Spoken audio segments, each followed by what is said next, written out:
28 years later. I haven't seen any of the 28 whatever things later, so.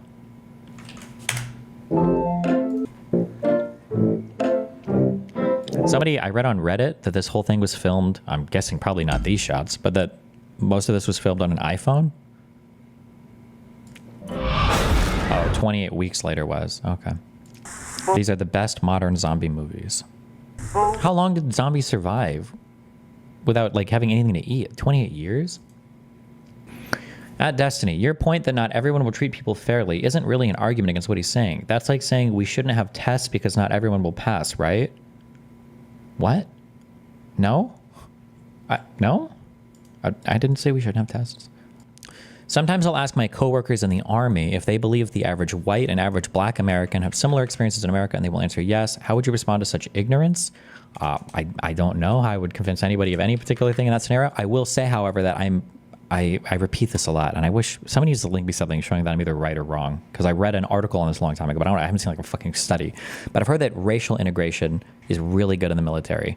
That getting people of different races to work together and to be relatively non-racist is something the military does exceedingly well. But like, for instance, like gender stuff, they haven't figured that out at all yet. But I don't know, maybe that's not true, I'm not sure. Limfail, the military just openly allows the racist, edgy shit. Yeah, but it's like my community guidelines thing, right? Like, I don't think that there's anything wrong with like racist or edgy humor. You just shouldn't allow people to be bigoted. There's a difference, I think. Jesus Christ, stop adding him. Here, go watch the trailer. I don't give a fuck about this movie. I don't care. It's another zombie movie. Okay, we won't watch the rest of it. Sorry. Jesus, my bad. You go watch here. Go watch trailers right here. Here we go. There's a link. Go watch it. I don't give a fuck. I don't care about zombie movies. I've never cared about zombie movies. Jesus. Asians were discriminated against in college admissions.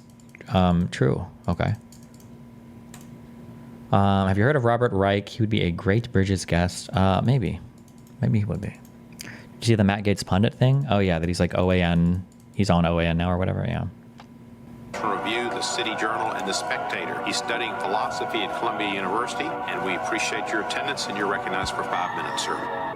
Back with the pen, took a sabbatical, at it again. Look at my attitude after they call me a Tom and Ray call me a coon. It's a 10, bitches a 10. Don't tell me who to offend. Losing a few of my friends. Yeah, I've been booted from public events, and it was always something I said, cause it was blasphemy.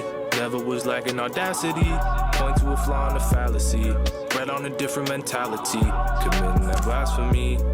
Bet all the bullshit is passing me. Trust that you ain't seen the last of me. Pray I don't end up like Calvary over some blasphemy. Make it official. Charge me with thinking and put me in prison. Serving a sentence for sentences written. Should've known better than having opinions. Got about 100K in my millions. I could lose half and still fill up a building. With a few extra to spare like Michelin. Let me stop there cause I know what you thinking. You just saying shit for white people, nigga, you ain't hanging with the right people, bro. I bet they keep you on a tight leash before they bring you out so you can fight people. Let me school you like Boy Q with the bucket hat. Drop your fucking Uncle Ruckus act. Stop forgetting that you fucking black, cause the pigs won't when your hands up and the pistols at your fucking back.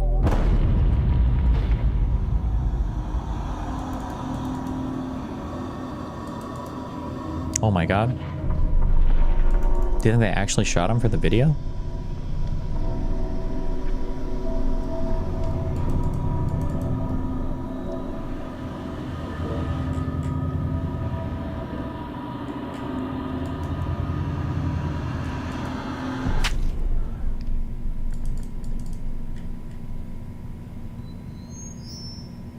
Our hands up for these white coppers, your hands out for these coke dollars. And that ain't the half of it. This shit don't stay in the past, does it? We built the nation from scratch, honey. And we still ain't seen the cash from it. So get out, said, and my name is... Okay. For like a random person who doesn't rap at all, this is significantly less cringe than it could be. I think it's fine. I give him a B+. That's the Destiny rap rating for today.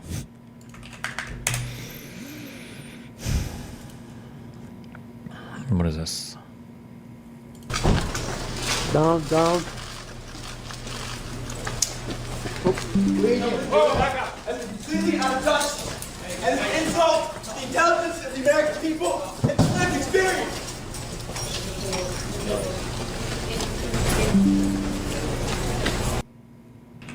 Somebody clip chimped Destiny.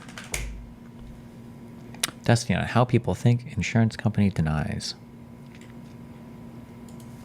He's missing the point that the policy, these contradictions are set by the top and they are meant to be as exclusionary as possible. Well, it says how? What does that mean? An insurance policy covers some things and doesn't cover other things. It's meant to be as inclusionary as what it covers and as exclusionary as things outside of it. Isn't that the point of any kind of policy? What gets me is the stories of people's doctors prescribing a treatment, equipment, etc., and the insurance company denying because they don't deem it necessary. Why the stories, though? Why not just like have some numbers or data? We just don't. I understand why. We never will. It's all good.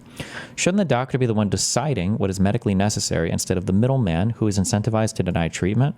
Oh, so today it's the doctor who knows everything that's medically necessary, but 2 weeks ago it was doctors get kickbacks from pharmaceuticals, so they just prescribe drugs that we don't even need because they're getting rich off of it. And then a couple of years ago, it was doctors are upcoding everybody to COVID so that they get bigger kickbacks from the government. And then whatever. Okay.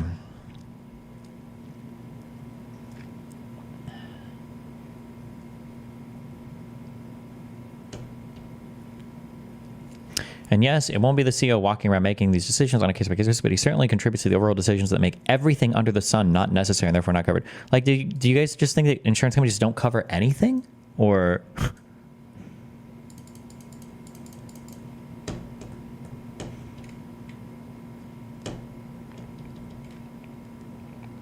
What's your take on United Health using AI to auto-deny claims? Anything involving uses AI is fucking retard speak for...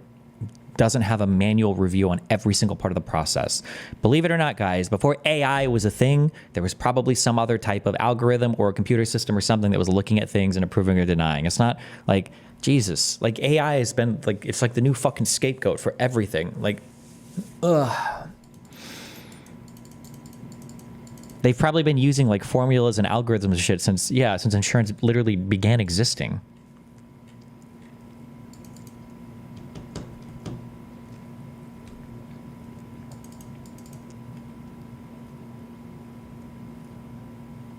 The reality is that there are some legit claims that get denied. They're not the majority, but when it happens, it's a big story and frustrates doctors. Yeah, I'm sure there are legit claims that get denied. I'm sure there are also bullshit claims that get through. But the problem is because people have like a view on these things as being like ontologically good or evil. Like every single claim is like a morally good thing and every single denial is a morally bad thing. And people can't even conceptualize that it could be that some people put in a bad claim for some reason or that, yeah, but it's whatever.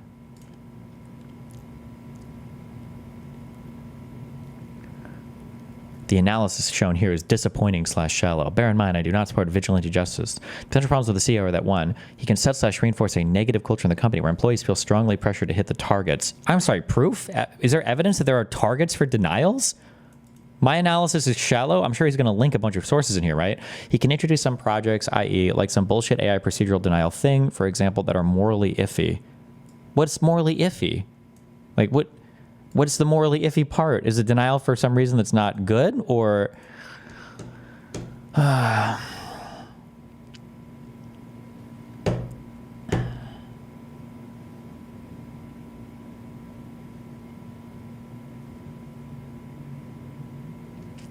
like, see, like here, and this is the thing.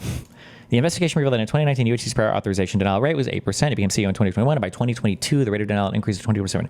This is COVID time. Every single thing in healthcare and the economy and the labor markets, everything is going to be crazy during these years. How are we using these years as like representation for...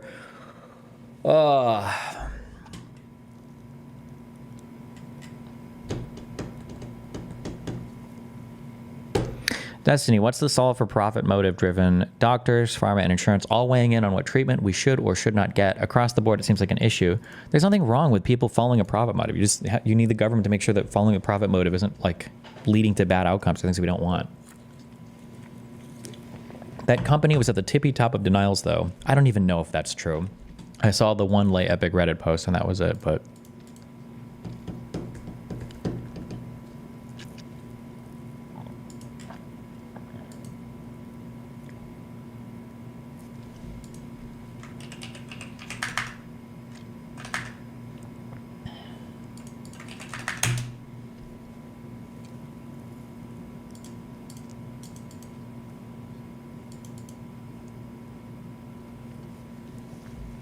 I'm sick of all these dumb takes on the CEO shooting. There was just an election in which voters did not care one iota about healthcare policy, so spare me your armchair intellectual analysis of how a single psychopathic murderer represents the desperate vox populi or whatever. True.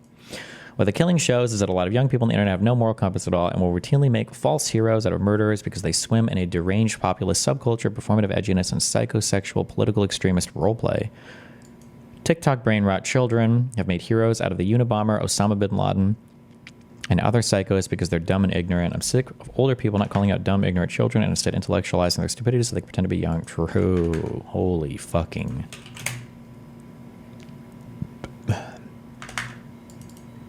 Okay, I'm so sorry. I'm just gonna do 90-day bans. I'm close to perma-banning because these comments like are so stupid that I almost just don't even want people in my community that are saying stuff this dumb, or at least think for like 2 seconds. Destiny, but don't you think it's bad that there's a profited that is essentially fueled by human lives? You need food to survive. There is a profit motive on that.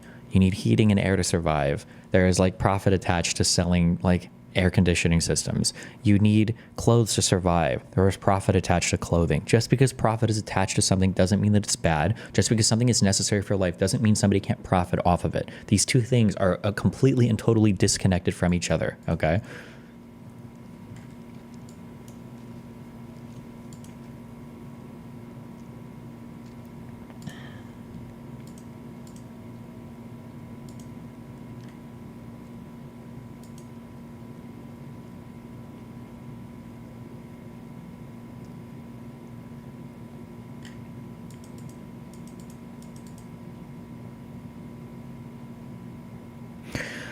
How would you feel about every American being required to purchase a major medical liability policy similar to car insurance? Yeah, I think we should have all had to. It was part of the ACA and Trump got rid of it. But Americans don't really give a fuck about that. They all voted for Trump, so who cares? So I think like JJ says, this is a good point too. Yeah, nobody voted for, you guys don't care about healthcare. Because if you did, you would have voted for, Kamala.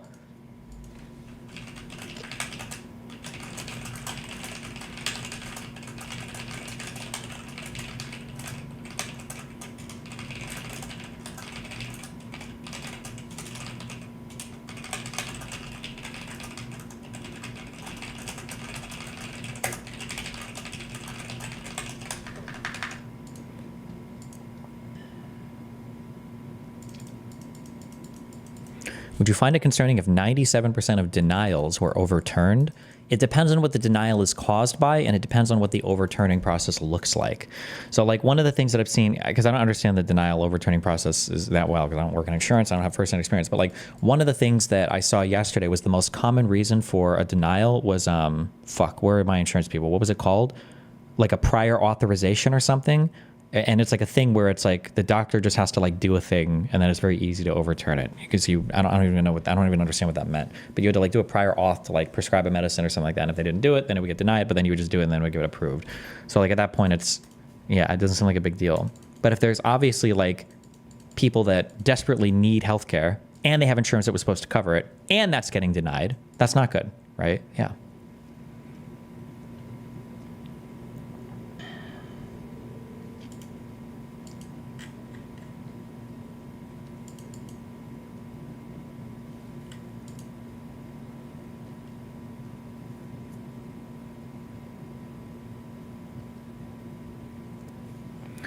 Who do you think people should actually be mad at then when their non-BS claims get denied?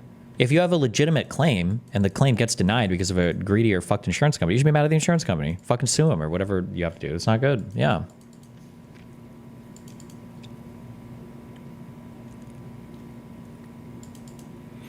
So do you think it's impossible to have a system where the top goal is to care about people and not profit to be the only reason? You will never in your entire life successfully administer... Actually, that's such a stupid comment. Yeah, you're gone for 90 days. Yes. The simple answer is yes. If you're relying on delivering something to an entire class of people and your reliance is on people being good to people, you're so stupid. You shouldn't even be part of the conversation. Like the training required to go to school and to become a doctor and to work in a hospital and do all these things it's not like there needs to be probably some kind of compensation for this. It's a lot of stress, there's a lot of pressure, there's a lot of stuff going on. It's not just people doing this out of like goodwill.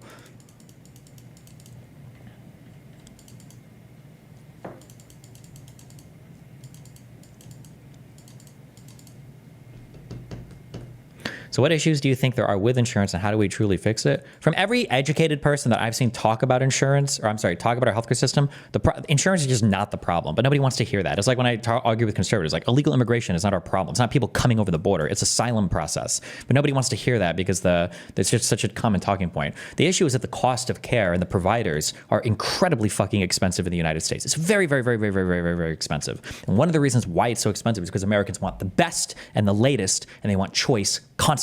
And these are the things that the American mind prioritizes. And it leads to the cost of care being incredibly and absurdly expensive. And Americans just don't want to compromise on that. So, but everybody just wants to blame insurance companies. So it's all, Even though insurance company, costs, administrative to care costs are literally capped at 20 to 80. Like, you cannot just have a fuck ton of administrative costs. It has to be limited. 20% has to be administrative, 80% has to be cost of care. Even though that limit is there since the ACA, people still think it's all the insurance company thing.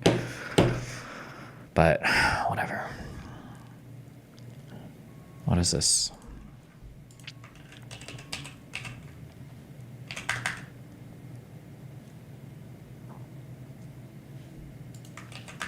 I think it's impossible to deny that insurance companies are a part of the problem when they have CEOs making tens of millions of dollars. How many insurance companies have CEOs making tens of millions of dollars? Number one. Number two, is it tens of millions of dollars compared to what? The revenue and the cost of these companies. If a CEO is making $10 million and the total cost to operate this business is like $500 billion, I don't give a fuck about this. Guy's wages or compensation is a drop in the bucket. Also, what is the money that is being made by people that are running and owning hospitals or operating pharmaceutical companies or operating companies that create machinery for hospitals or whatever? Like, how much money does the guy who invented or who holds the patent on the fucking respirator make or whatever? It's an expensive system, okay? To review the City Journal and the Spectator. He's studying philosophy at Columbia University, and we appreciate your attendance, and you're recognized for 5 minutes, sir. Thank you, Chairman Cohen, Ranking Member Johnson, and members of the committee. It's an honor to testify on a topic as important as this one. Nothing I'm about to say is meant to minimize the horror and brutality of slavery and Jim Crow. Racism is a bloody stain on this country's history, and I consider our failure to pay reparations directly to freed slaves after the Civil War to be one of the greatest injustices ever perpetrated by the U.S. government. But I worry that our desire to fix the past compromises our ability to fix the present. Think about what we're doing today. We're spending our time debating a bill that mentions slavery 25 times, but incarceration only once, in an era with no black slaves, but nearly 1 million black prisoners. A bill that doesn't mention homicide once, at a time when the Center for Disease Control reports homicide as the #1 cause of death for young black men. I'm not saying that acknowledging history doesn't matter. Where do you stand on reparations today? I don't know, like 50-50. I don't have a strong feeling one way or another. It does. I'm saying there's a difference between acknowledging history and allowing history to distract us from the problems we face today. In 2008, the House of Representatives formally apologized for slavery and Jim Crow. In 2009, the Senate did the same. Black people don't need another apology. We need safer neighborhoods and better schools. We need a less punitive criminal justice system. We need affordable health care. And none of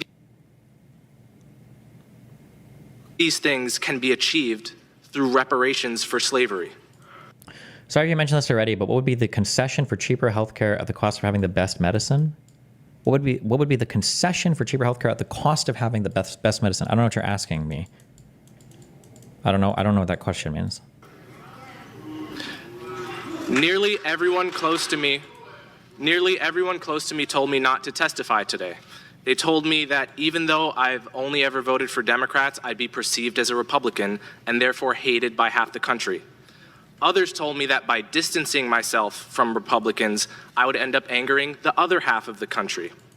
And the sad truth is that they were both right. That's how suspicious we've become of one another. That's how divided we are as a nation. Asking about what we'd have to pay to get cheaper medicine, but also keep the quality of medicine? What would you have to pay to get cheaper medicine? I don't understand. Oh, like what do you mean? What would you have to give? to keep the same level of drugs that we use at the same cost, I don't think you could do that. I don't think that's possible. Like, how could you get a 40/90 but pay half the price for it? I don't know. I don't know how to answer that question. If you're talking about like overall costs or whatever, it would then you'd probably just have to ration it more. Not as many people would have access to it, I guess. If we were to pay reparations today, we would only divide the country further, making it harder to build the political coalitions required to solve the problems facing black people today. Maybe a bad question, but isn't people blaming the CEO of the insurance company the same as Dan going after the Twitch CEO, like going after the most public person? Well, arguably the CEO of Twitch has done something bad because he's in charge of content that's shown on Twitch and he's in charge of communicating that content, and the posting of like blatantly anti-Semitic, insane fucking people is something that the CEO seems to approve of. I don't think anybody's even pointed to the health insurance company, like the bad thing that's been done that the CEO has even had a hand in. I don't think that's been even demonstrated. The feeling is just that if there's an insurance claim and it's denied, that's always a bad thing. And that's it. And it's like, okay, well, also nobody's trying to kill Dan Clancy. The political coalitions required to solve the problems facing black people today. We would insult many black Americans by putting a price on the suffering of their ancestors. And we would turn the relationship between black Americans and white Americans from a coalition into a transaction, from a union between citizens into a lawsuit between plaintiffs and defendants. What we should do is pay reparations to black Americans who actually grew up under Jim Crow and were directly harmed by second-class citizenship, people like my grandparents. But paying reparations to all descendants of slaves is a mistake. Take me, for example. I was born 3 decades after the end of Jim Crow into a privileged household in the suburbs. How much profit in a type 2 diabetic? I would imagine probably a lot, right? Because you have to buy a prescription basically, or be on insulin for life. I attend an Ivy League school, yet I'm also descended from slaves who worked on Thomas Jefferson's Monticello plantation. So reparations for slavery would allocate federal resources to me, but not to an American with the wrong ancestry, even if that person is living paycheck to paycheck and working multiple jobs to support a family. You might call that justice. I call it justice for the dead at the price of justice for the living. I understand that reparations are about what people are owed, regardless of how well they're.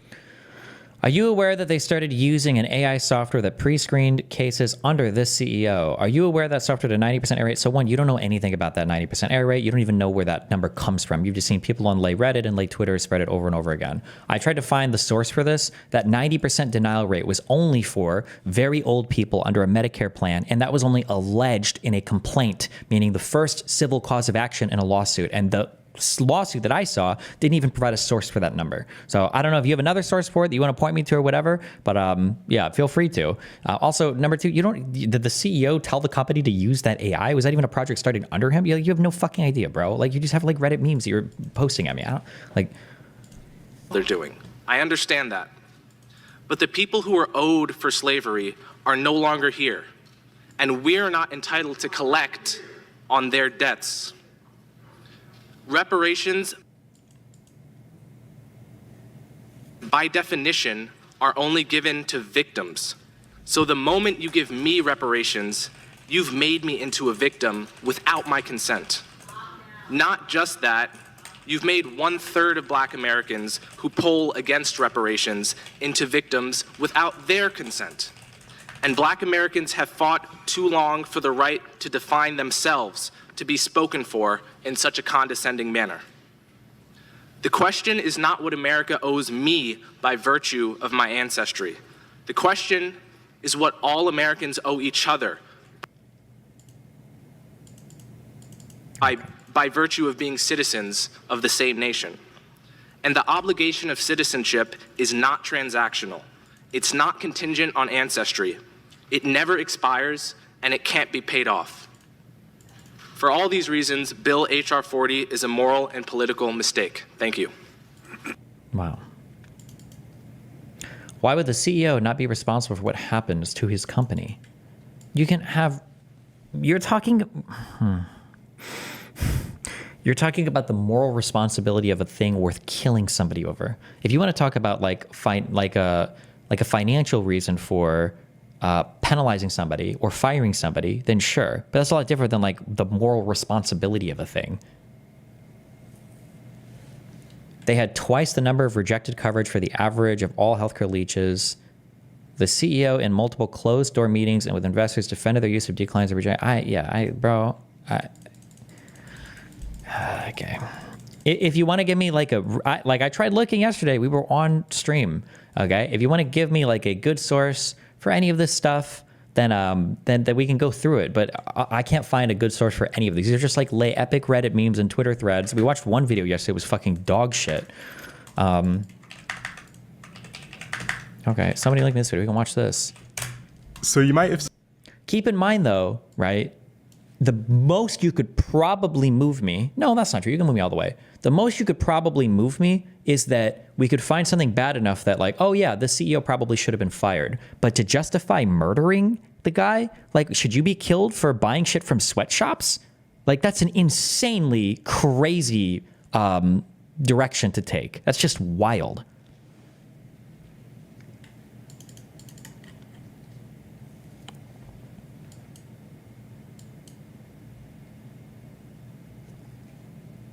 So you might have seen that the CEO of UnitedHealthcare, the biggest health insurer in the US, was fatally shot just a matter of days ago. And it goes without saying that... I don't know if you mentioned this already, but what amount of denial would be welfare? It's not about amount of denial. Like, just turn your brain on for like 2 seconds. It's like, what are the reasons for denial? This should be more the question more than anything else. Like, are they denied for good reasons or for bad reasons? And then what is the error rate on the bad denials? And then what is the industry standard for it? Those should be the questions in your mind. If you're actually asking to know, because you actually want to be informed. If you're just going to get ass pained over something, then go fuck yourself. I mean, truly, who the fuck cares? Don't pretend to look for a number or anything else. You don't give a fuck. So you might have seen that the CEO of UnitedHealthcare, the biggest health insurer in the US, was fatally shot just a matter of days ago. And it goes without saying that you probably shouldn't go around shooting people. But if there's one thing that's interesting about it, is the way that it's brought people together. Because people have responded in an interesting manner. I want to give you some context as to why people feel this way about UnitedHealthcare. Because this reaction has like transcended barriers.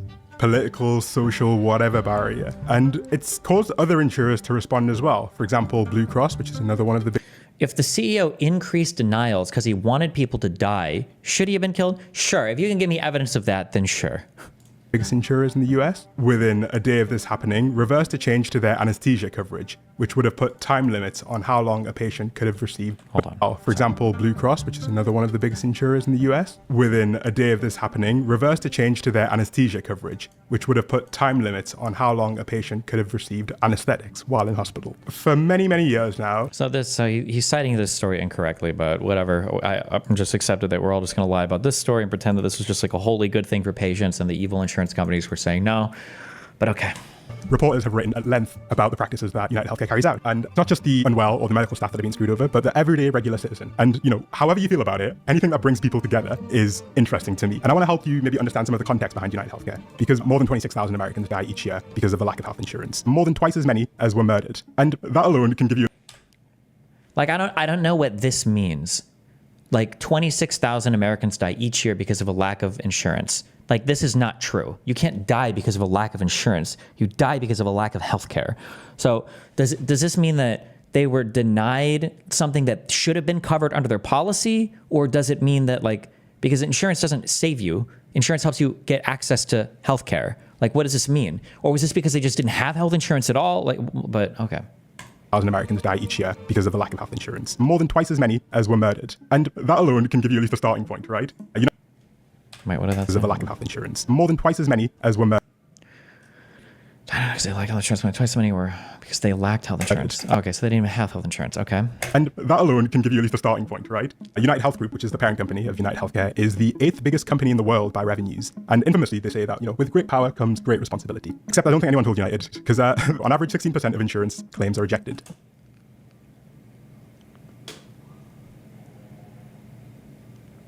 Oh, God. It's not going to be the meme chart, is it? In the healthcare space. For UnitedHealthcare, it's 32%, meaning that around 1 in 3 paying customers has their claim rejected. So like so we saw this on Labor Reddit comment, and I'm sure we could dive into this more as well, right? So even looking at this claim denial rates by insurance company, you might look at this and say like, oh, well, Kaiser is a really good company because they don't deny anything, right? But Kaiser in-houses almost every single part of the process. You cannot leave, and there are hurdles to jump through within network in Kaiser to get treatment, but their denial rate is very, very low because so much of it is part of their whole thing that they do, right? The ironically enough, their vertical integration of the healthcare to the insurance to everything else. So a low number here is not necessarily good. I don't know if a high number is necessarily bad. Like you need more information than just like a single stupid fucking chart. But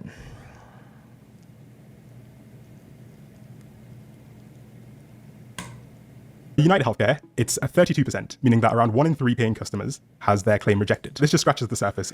Can you explain the Anthem time limit thing, please? I haven't read much about it. Why are you arguing it's good? It's... fuck me, dude. I can't. Doctors, when they negotiate, they're not negotiating to make it so that their patients are happier and healthier. Doctors are negotiating for their wages, which they should be. That's it. Healthcare people are negotiating to pay less. Doctors are negotiating to charge more. For the anesthesiologist thing, one of the issues that insurance companies run into are sometimes doctors will overbill because they know that they can get more money out of the insurance company, which rolls downstream to patients. It means we all have to pay more for health insurance. There was a negotiation between the insurance companies and anesthesiologists saying, hey, you're not, like, we know what the average time is for an anesthesiologist. We know what the average length of a surgery is. You can't just bill us more for every single one. You have to have an extra reason for this. But also, as part of the agreement, you're not allowed to roll that cost onto customers either. You have to pay this out of pocket. You can't charge more for this as well. And the anesthesiologist turned around and presented this to the public as, oh my God, they want you to have your anesthesiology wear off when you're in the middle of a surgery. And that's how you fucking retards took it. And that's what everybody ran to the streets saying. And then you simp dipshits ended up basically championing the cause of a bunch of insanely overpaid doctors. I shouldn't say overpaid, but really well compensated doctors in their negotiations against insurance companies. That's it. On this case, the insurance company is technically negotiating on your behalf when they negotiate for lower prices, but you don't even realize that because you just think everybody's evil on the insurance side and everybody's good on the doctor side. If you want, you can go and read there's a Vox article that goes over this. Maybe there's more detailed information, but I don't, and somebody can link it with something different, but there you go. This is an article on that if you want to read it. And it's Vox, who's super ultra far left.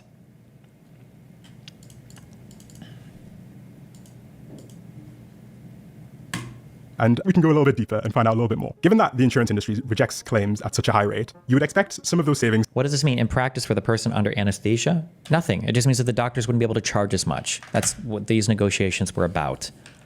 Charge the insurance company or the patients as much.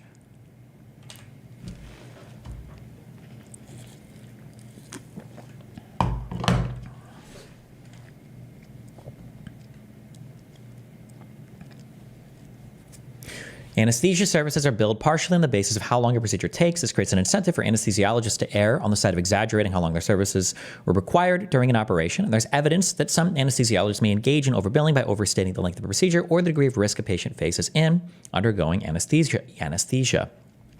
Starting in February, Anthem had planned to discourage overbilling by adopting a set of maximum time limits for procedures inspired by data from the Centers for Medicare and Medicaid Services. If an operation went long for medically necessary reasons, anesthesiologists could appeal for higher payment, but the process of reimbursement would be more arduous.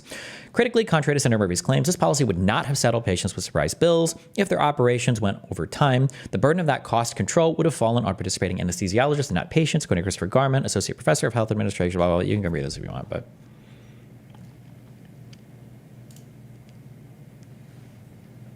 A little bit deeper and find out a little bit more. Given that the insurance industry rejects claims at such a high rate, you would expect some of those savings to maybe have been passed on to the consumer. And so I decided to check how have insurance deductibles and premiums changed over time relative to wages and inflation more broadly.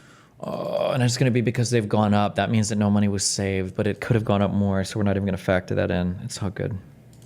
And the answer was not well. Between 2010 and 2020, the cost of deductibles has more than doubled, and the cost of family premiums, the monthly payments, increased by over 55%. And today, changing deductibles, this doesn't even mean anything. Like, people might just be choosing higher deductible or lower deductible insurance. This wouldn't necessarily be a good or bad thing, right? Monthly premiums going up sucks, though.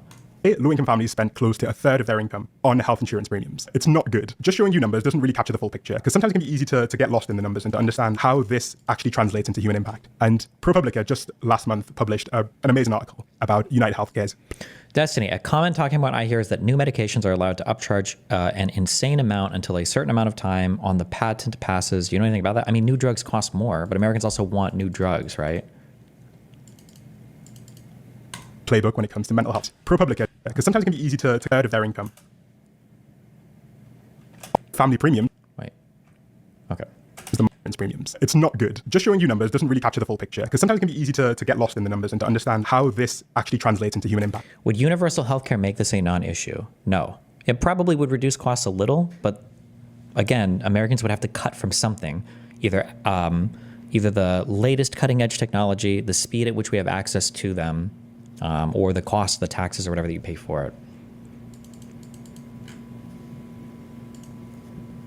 And ProPublica just last month published an amazing article about UnitedHealthcare's playbook when it comes to mental health coverage. And this will really help you understand how all of these numbers actually translated into human impact over the years. UnitedHealth Group, the parent company, has seen their revenue grow by over $47 billion in the space of a year. And to achieve such massive growth in an industry like healthcare, you need to rely on the same playbook that other industries have relied on, which is optimization through technology. Massive Health Group, the parent company, has seen their revenue grow by how all of these numbers actually translated into human impact over the years. UnitedHealth Group, the parent company,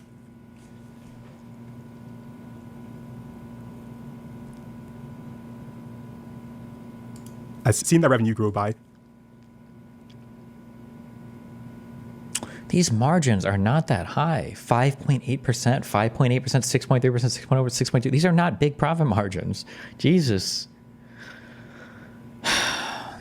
Over $47 billion in the space of a year. And to achieve such massive growth in an industry like healthcare, you need to rely on the same playbook that other industries have relied on, which is optimization through technology. UnitedHealthcare implements an algorithm called ALERT, Algorithms for Effective Report and Treatment, to determine whether or not a person undergoing mental health treatment has had too much therapy. If a therapist passes an arbitrary threshold, they get contacted by what's called a care advocate, who will call them and grill them for providing too much care to their patients. The official term for what does insurance bring to the table? Charge a shitload and doesn't cover a lot, plus deductibles.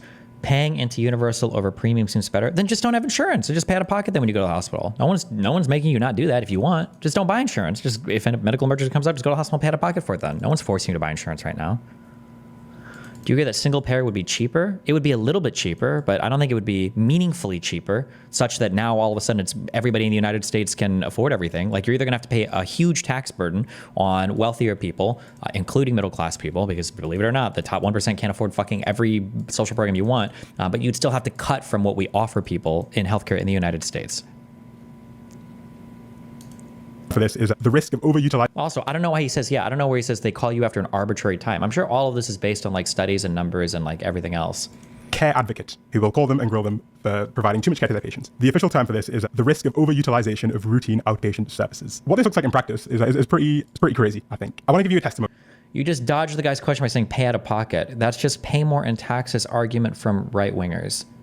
No, because paying more in taxes is you throwing money into a massive pit that is supposed to cover 300 plus million people. Paying out of pocket is you paying individually for your own particular thing if you want. What do you mean? Testimony from a patient who had their claim for mental health treatment denied. She said, it's pretty crazy, I think. I want to give you a testimony. Okay, now we go to individual patient testimony because we never have numbers to actually prove any of our points here. Okay. 2 years ago, my therapist denied payment for 7 of my mental health sessions she provided. I tried to pay her even though I'm on a limited income. She wouldn't take my money. My provider and her person, I believe any of the service. Who is United Health to deny coverage? From a patient who had their claim for mental health treatment denied. She said that 2 years ago, my therapist was denied payment for 7 of my mental health sessions she provided. I tried to pay her even though I'm on a limited income, and she wouldn't take the money. If my provider, in her professional opinion, believed I needed those therapy sessions, who is United Health to deny coverage? And if you're curious about what too much therapy actually looks like, it is 30 sessions in 8 months. What would you have to cut in a single such multiplayer system? Does the U.S. healthcare offer more services than elsewhere? Yes, we always have the most cutting edge drugs and the most cutting edge surgeries, and Americans seem to prefer these things more than anything else. That we have a huge choice for like having super like cutting edge on all of this stuff. We always want the latest and the greatest and the best and whatever is like most recently available. It's a huge thing. Nobody wants the older, shittier drug. Nobody wants the older, shittier procedure. We always want the latest and greatest on everything. Destiny has a narrative and doesn't want to have it challenged. This is like the 4th video I've watched on this topic. If you want to change my mind, link some data, not a sad story, right? What are you talking about?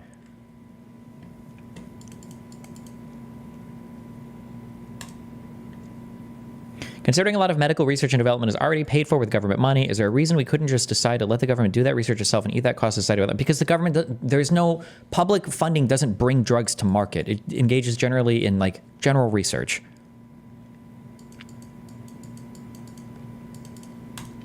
This was the threshold for initial flagging, which if you fancy yourself as a mathematician is like a bit less than once a week. And this might sound like an uncharitable description, right? Like they were hunting down people for having too much therapy, but it got to the point in New York where the Attorney General... See, like here's another problem too, is that like retards think that it's like, this is, God, what a waste of time to even have this fucking retarded conversation. And you guys are fucking retarded too. Too much therapy. Like you have too much therapy.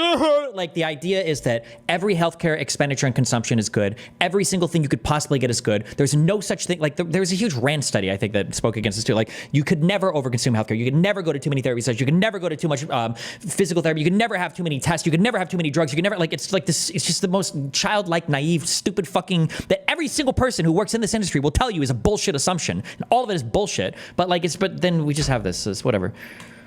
Actually looks like. It is 30 sessions in 8 months. This was the threshold for initial flagging, which if you fancy yourself as a mathematician is like a bit less than once a week. And this might sound like an uncharitable description, right? Like they were hunting down people for having too much therapy, but it got to the point in New York where the Attorney General actually sued them for it, and they just recently settled for $13 million. These $13 million covered around 34,000 therapy sessions that were missed. And I would just ask you to speculate on what you think the cumulative mental health impact of 34,000 missed therapy sessions would be, because it's not good. And this algorithm remains in place today in the vast majority of the US. The algorithms that UnitedHealth have implemented over recent years are officially said to be suggestions, but leaked messages from whistleblowers have implied that workers are being told to stick within 1% of the algorithm's recommendation. The AI that's used to evaluate these claims is notoriously faulty, and they're currently undergoing a lawsuit which claims that it has a 90% error rate, meaning that 90% of the claims that were rejected could be later overturned with an appeal. However, for one particular age group, though, this wasn't for across their entire thing. And this is just what a complaint is alleging. We don't even know that. I didn't see any evidence in that complaint that was even true. But it has a 90% error rate, meaning that 90% of the claims that were rejected could be later. Notice how Destiny doesn't speak on the numbers once he asked for them. What numbers? What am I missing?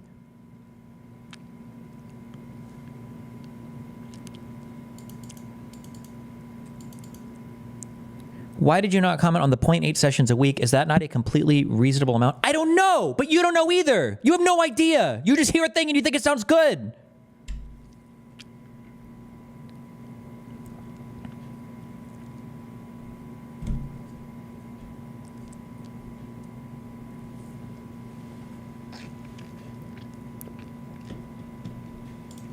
Overturned with an appeal.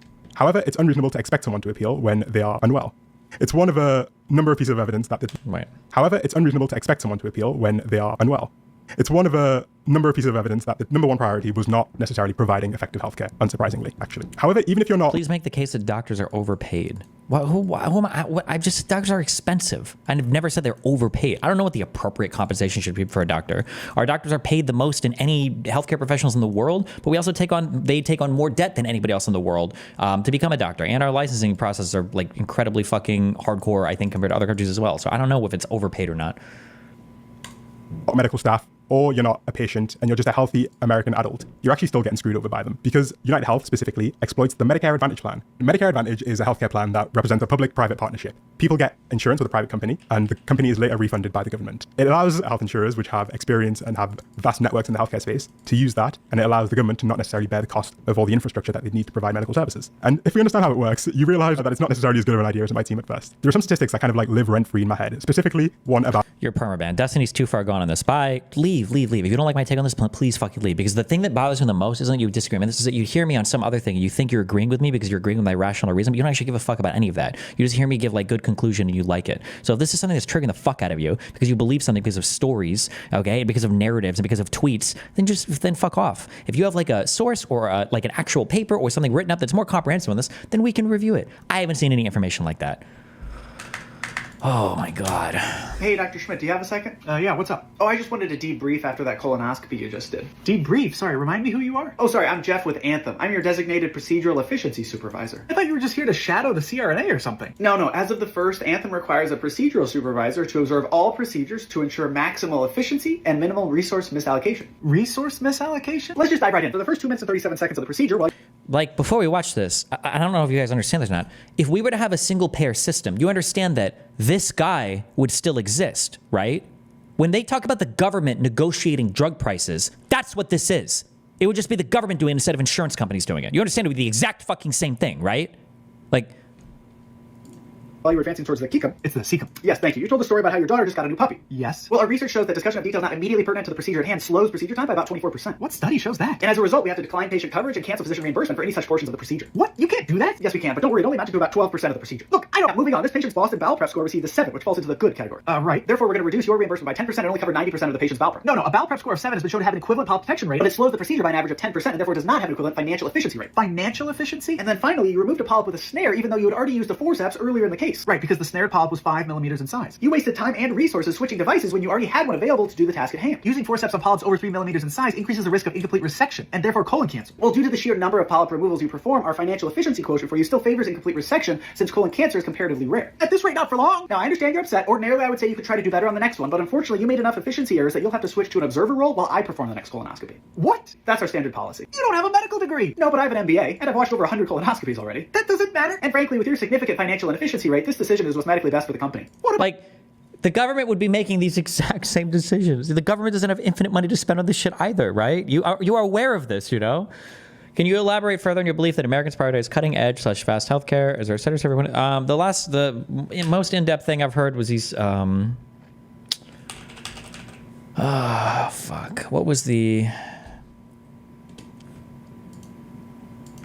was listening to this guy talk and about, distribution. What the fuck was this guy's name?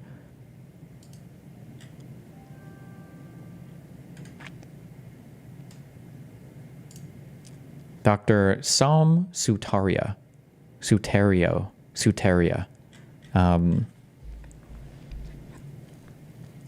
you can go watch this if you want. And then you can go and find out things if you want as well. Here you go.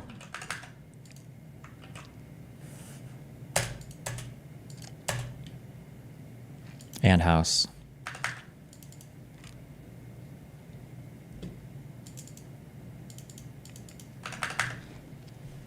About the patient. About healthcare spending per person, because the US notably spends way more than any other comparable country. The UK, which has a completely free at the point of service healthcare system, spends less than half the amount per person on healthcare. And this was a number that just never really added up in my head. I didn't understand how the US was able to spend this much money. And understanding the Medicare Advantage plan actually explains a little chunk of this figure a bit more to us. You see, Medicare Advantage works by giving an insurer a fixed amount of money for a healthy person. And that amount of money varies depending on how sick the patient is. So for example, they may get an extra $2,300 if the person is morbidly obese, an extra $2,000 for seizures, an extra $1,200 for chest pain, because the logic is that it would incentivize doctors to fully diagnose patients and to not miss any corners with these Medicare Advantage patients. It's also worth noting that not every extra diagnosis leads to an extra payment. So for example, cataracts are paid out, but only if you contract them due to diabetes. Except there's always a loophole, right? Because UnitedHealthcare wasn't happy with the payouts that they were receiving. And the Wall Street Journal wrote about a number of cases where UnitedHealthcare would actually try and offer people extra money to get more diagnoses out of them. If they felt that the patient's doctor hadn't provided enough diagnoses for the patient to be worth it, they would call the patient and ask if they could send a nurse out to give them a checkup. They would even offer a $50 gift card to encourage them to get this visit by a United nurse. This is completely separate from their actual medical center that they might visit on the regular. And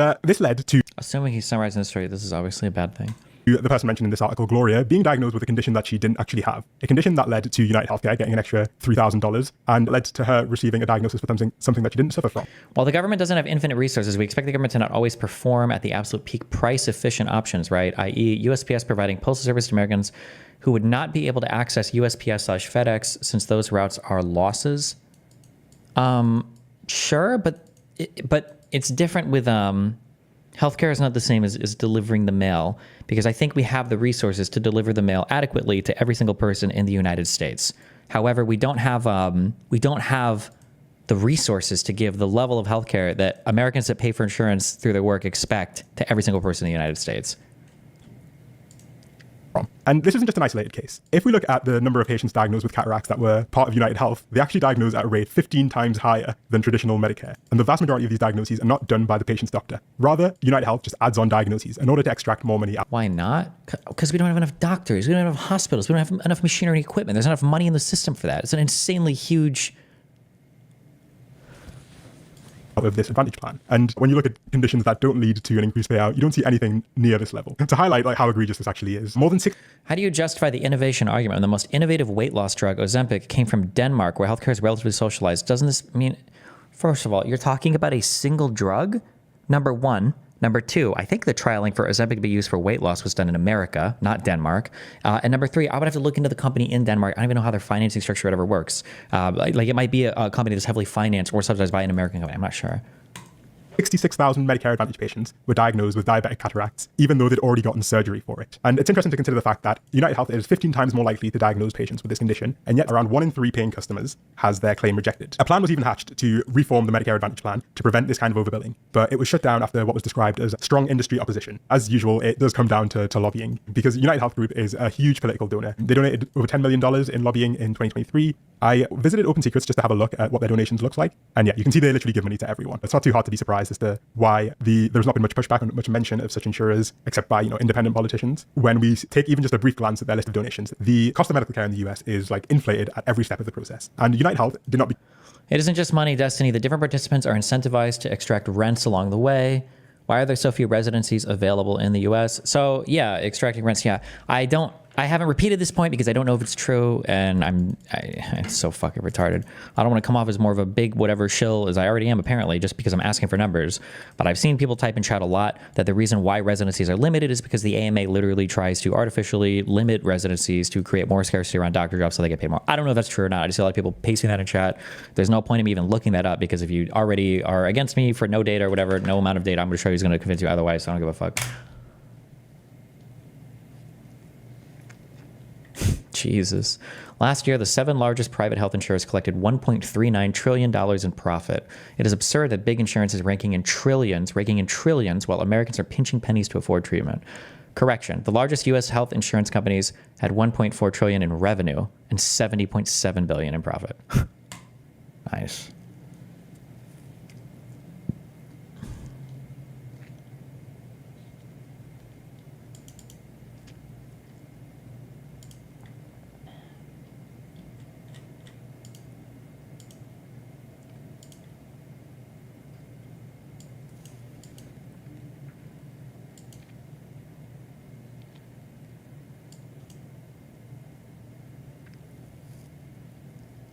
Somebody said that's not true. Congress limits the funding more than AMA limits spots. Here needs to be more federal funding for spots. Oh, we've got Dr. Mike. Let's say I'm following a patient's tumor size. We need an MRI to see how the tumor is behaving. The insurance company will deny it. I will call them. I will say the patient needs, why? Because of this. Did you get a CAT scan first? No, they don't need a CAT scan. They need an MRI. No, they do. And I have to argue for 45 minutes. Yeah. Guess what I don't get paid for as a doctor? Well, for me, I'm a weird scenario, but everyone else, time. If you're a lawyer, are you doing anything for 45 minutes without getting compensated? I don't find that doctors will call and argue. Most doctors will try, and then we fail. So then we start trying to hire administrators to do it for us. And that is why healthcare costs have ballooned in this country. I see. Our healthcare costs have doubled, tripled. Doctors should be making way more money. They're not. I order antibiotic. I don't know which tablet. Jesus. Double it for us. And that is why healthcare costs have ballooned in this country. I see. Our healthcare costs have doubled, tripled. Doctors should be making way more money. They're not. I feel like this is cut. Like, is that doctors should be making way more money right after healthcare costs have tripled? Is this cut or edited or? They're not. I order antibiotic. I don't know which tablets, capsules. The patient's insurance denies the visit because I didn't put the right code or this and that. I'm a doctor. I do science. I do the body. I don't do codes. But now you have to become like a business person, a lawyer, a doctor, all in one. But again, the objective of the insurance company is not to pay. Okay.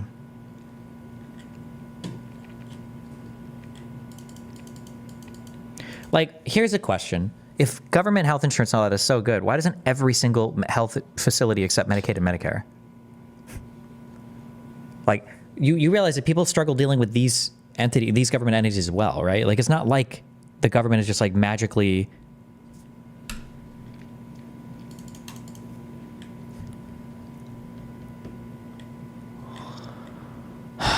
Okay.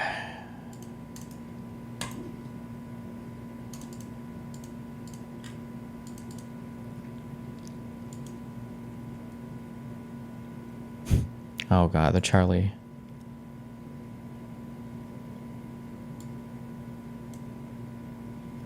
Does Destiny disagree with the point about a healthcare company trying not to pay?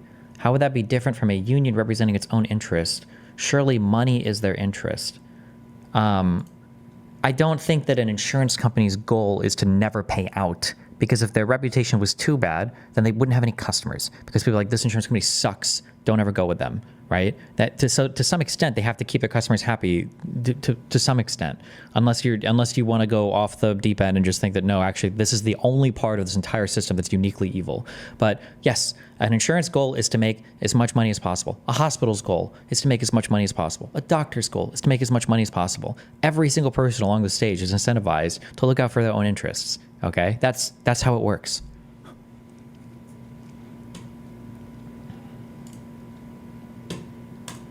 Become the 8th biggest company in the world by revenue just through providing health insurance. Rather, what they've done as well is they've systematically acquired all sorts of different parts of the healthcare stack. So acquiring groups of doctors, pharmacies, nursing homes, and adding those to the stack. Therefore, they can effectively control how. Destiny, you live in a utopia. Keep in mind that I'm the one with the polling data yesterday, by the way, that showed that like 80% of Americans are either very happy or okay with their insurance. Keep in mind, okay? You're the one who thinks that everybody fucking hates it because you're on Twitter too much. Just to be clear, okay? How much you're charged at every step of the process, and they can ensure that no matter where you are in your treatment. Destiny, please do note that one of the reasons why MRIs require prior authorizations is because they were being abused and overused in the past. Okay, maybe that might be true. I don't know. What is your opinion as to what the actual problem is? It's just, healthcare is just very expensive in the United States, and people think that they can do anything to just get around that fact. So they want to blame somebody for it. But the reality is just the cost of the hospital, the cost of the doctor, it's just very expensive. You're being seen by UnitedHealth Group. There are laws in place that require insurers to take no more than around 15 to 20% of the premium for like profits. But by acquiring other parts of the stack, they're able to systematically inflate prices across the board. And people have seen that reflected in higher medical costs. And so it really feels like it's reached a boiling point. There is only so far you can push people before one of them eventually snaps. However, the thing is, UnitedHealthcare isn't necessarily an outlier. It's simply the most like egregious example of an infamously quite broken healthcare system where. So is the root problem closer to why treatment costs so much to begin with? It seems like the free market is failing to provide a cheap and high quality product. That's not true. The free market is providing products. It just isn't providing products for everybody. A market's goal is to just maximize profit, not to cover every single person. This is why government intervenes in some places, because you probably want more people covered than just some people having extra high quality access to things. Insurers are rewarded for not actually providing care, for doing anything but providing medical care. And the impact from a civilian perspective has been witnessing death, injury, and illness throughout their lives. I think a lot of the reaction hasn't necessarily been sparked by knowledge of the. How do you justify the profit seeking versus the outcome disparity in other nations? I don't even know if the outcome disparity is that serious. I'm not even sure if that's even true. Well, in terms of what we pay a lot more for sure. How can you simply write off economies of scale? I don't know what you even mean when you say write off economies of scale. I don't know what you mean here, but the specifics of the scale of the criminal activities that they've engaged in over the years. But it's about something much more visceral, right? About an understanding that their health has been effectively sold off to the highest bidder. And you don't have to necessarily know about specific violations of Medicare Advantage plans to be able to feel that. Nor do you have to know about how they treat doctors as well. But rather, you just have to know about how they treat you, your family, and your peers, which appears to have been almost united. So how do other countries do it? Have cheaper plus arguably better healthcare taxes? Other countries do not have access to the same types of treatments and drugs that we do. Like the one example that I can give personally is I'm pretty sure it took, like for instance, like Adderall or Vyvanse took longer to get to a lot of European markets because they preferred to sit on methylphenidates, to use Concerta and Ritalin. Whereas in the United States, as soon as a new thing becomes available, like we have them immediately because we want the best and latest and greatest drug, like immediately.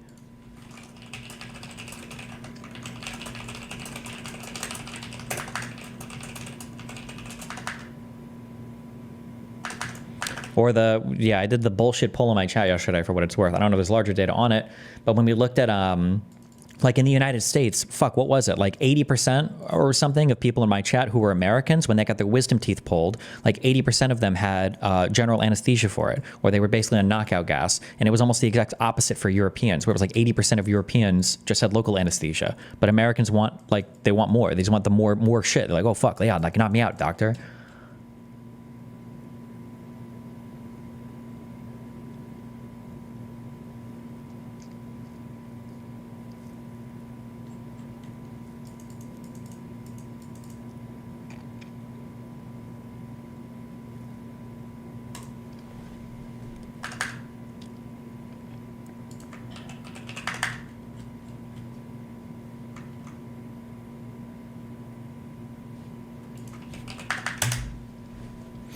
Wait, so are you denying the commonly stated stat that Americans pay more for less when compared to European countries? It depends when you say pay more for less. It depends on what you're talking about. Pay more for less what? Outcomes or access to drugs or treatments? Or it depends on what you're talking about.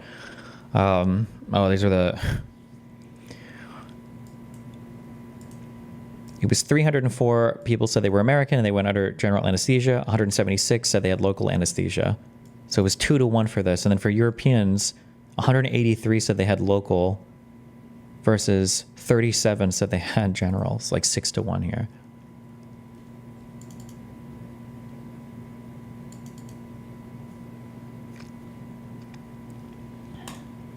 Unanimously negative. The lowest income people spend close to a third of their income simply servicing the cost of having health insurance, which is extremely unlikely to pay in their moment of deepest need. And while I can't necessarily endorse anything anyone has done, I can say that I am surprised that this hasn't happened sooner. I think many people have a mental block where causing a death in a legal manner is seen as not being as bad as causing a death through an illegal manner. And it's not too much of a surprise that it was a matter of time before. Yeah, well, of course these are two dramatically different things. Like, you understand that in real hospitals, like, triage and stuff is a thing that happens. You don't always have resources for every single person all the time. It's way different that somebody dies because of something like that versus somebody murders somebody. Someone felt like the legal system didn't adequately punish people who caused deaths in ways that were seen as being within the law. That one person has come to represent an idea that's way broader than just them. It represents deep frustration that people have felt for many years, and it's only now being directed towards the people who have perpetuated the system, which has caused them so much pain over the years, and which has affected people across the nation in a way that most issues really don't.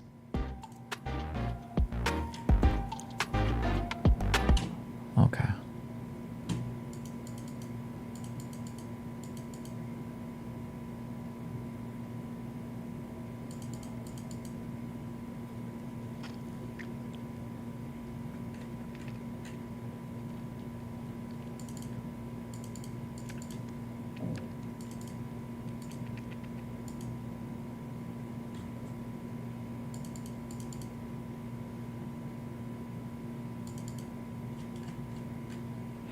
Methamphetamines are still illegal in France. You can get methylphenidate. It's kind of limiting.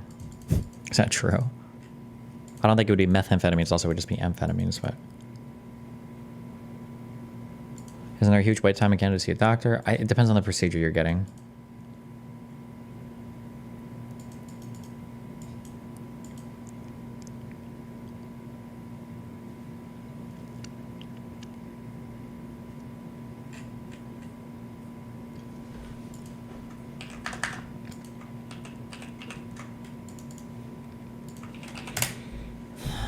Yeah. Do you have a primary care doctor?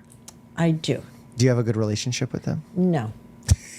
I love your honesty. No, until recently. See, I wanted to go to a concierge doctor to eliminate a lot of the paperwork and referrals and everything else. Yeah.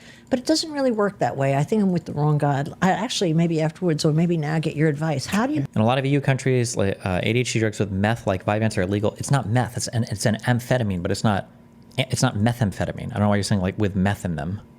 Pick a good concierge doctor, and what are they expected to do? When you say concierge doctor, what are you looking for them to do? I'm looking for them to help out when you're in an emergency ward, to get some attention on a patient that needs attention. I would find a primary care doctor that has admitting privileges in a hospital. Great advice. They don't all have admitting privileges? Some do, and some that do don't use it. So, for example, my father has... Because they don't... What is the difference? A methyl group. Oh. don't want to use it. Yeah, like they want to be office-based physicians. I see. My father, for example, he's the same type of doctor that I am, family medicine. He has admitting privileges in an NYU local Brooklyn hospital, but he doesn't go there. Yes. So he sends his patients there. He can admit them, but he doesn't take care of them. The team there takes care of them, the hospital. That's not so bad, though, as long as you can get in. Oh, no, for sure. But where I did my training, for example, in Atlantic Health in New Jersey here, when I would send a patient to get admitted, I would then take care of them while they're in the hospital. That's what I want. Yes. Yeah. So you need how do you find that person? You need a family medicine doctor with admitting privileges who does inpatient medicine. And who isn't in New Jersey? Well, yes. Yeah. In New York. But you grew up in Jersey. I grew up in New Jersey, but Edgewater. I live in the city, and I want to be close to a hospital here. True. Yeah. Do you live nearby in the city? I live on 97th and 5th. Oh, okay. Yeah, So very close to Mount Sinai. not too far. Now, let me ask you another question. I don't mean to interview you, but I'm so This is curious. great, yeah. Okay. When you call an ambulance, 911, must they take you to the nearest hospital? I don't even know what the newest and greatest drugs and procedures are out there. My doctor does. I don't know if you're American or European. I'm guessing you're European, but in America, we have like literally fucking... we have commercials and shit for drugs and stuff. So we literally have it advertised to us, which is stupid. That's what I was told. I don't know if that's true. I think they probably do. I think it's like an insurance thing. So let's say you're my doctor, you're at Mount Sinai, and you're the farthest hospital away. Can I say, my doctor's at Mount Sinai, that's where I want to go? I think you can. You can, yeah. You don't seem sure yourself. I'm not sure. I could tell. That's not my specialty. I can find out. You don't have to find out. No, I will find out. Okay. I think it's important for you to All know right. that. But yeah, I think also the whole ambulance system and transport system in our hospital is so shady and it can become so expensive. Like, that's why people are Ubering now to hospitals when they're having emergencies, and that's You really mean dangerous. The patient pays for the ambulance? Well, your insurance ends up paying for it. Oh. And they charge ridiculous sums of money, so people don't want to go because they don't want to, like, if they haven't met their deductible, they end up having to pay that. Oh. And it's really expensive, overpriced at times. Then, like, let's say you're in a hospital system and you need to get transported to a faraway place, but you're unstable, you would need to go on a helicopter. Those things are even worse because they don't tell you prices up front and they act like it's a big emergency, and all of a sudden you're fronting a $100,000 transport fee. Wow. Yeah. Wow, I should check my bills. I assumed I Do you was get not helicopter to paid. Not a hospitals often? helicopter, but the ambulance. I don't think I'm charged. I don't know that. Well, I mean, your insurance probably gets hit Next with time I that. say to my husband, walk. No, get the ambulance is the most important part. That's why it's worrying to me that Ubers get called, because the Uber driver, that's an unfair thing. Absolutely. Yeah. I'm surprised they even take you in. Well, they don't even know. Wow. That's so dangerous. Wow. But that's what our healthcare system is leaving people to resort to. And I work in a community health center, so a lot of people don't have money and are not well off. And as a result, they're facing even bigger struggles. Like, I'll give you an example. Patient walks into my office, diagnose them with a sinus infection. I write them a prescription. Here's a doxycycline. It's an antibiotic we use. Send them out on their way. They go to the pharmacy. Their insurance denies it. They have to pay out of pocket. Why is your insurance denying a common antibiotic? Oh, because the doctor prescribed capsules and your insurance only covers tablets. But they don't tell you that. Oh, so How sad. can I know that as a doctor? What this whenever- person's insurance covers? I'm sure you'd agree with me. Whenever you call an insurance company for anything, it's a game of what they can pay. Yes. You have to outwit it almost. And it takes a lot of time. The shady part of insurances is this. If you argue enough, you can get everything you deserve. While you die waiting. Yes. Yeah.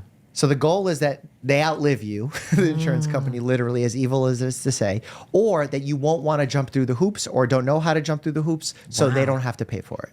I'm sure that's true because that's the feeling you get talking to them. Yeah. Yeah. Like if I order an MRI for you, for let's say we have a good reason, and I know it's a good reason because I'm Order a it doctor. anyway because that's what my What change of healthcare would be most effective to improve outcomes? I think the best thing would be to make it single payer so that every single person can have the top level health coverage delivered at the same speed and efficiency as we do right now in the United States. I think that would just solve every single problem. And then our life expectancy would go up to 95. parents died of. I'd like to get one tomorrow, please. No, we don't get random MRIs for Okay. screening. That's not a good Just thing a either. checkup. No, that's we got to talk about that too because that's important.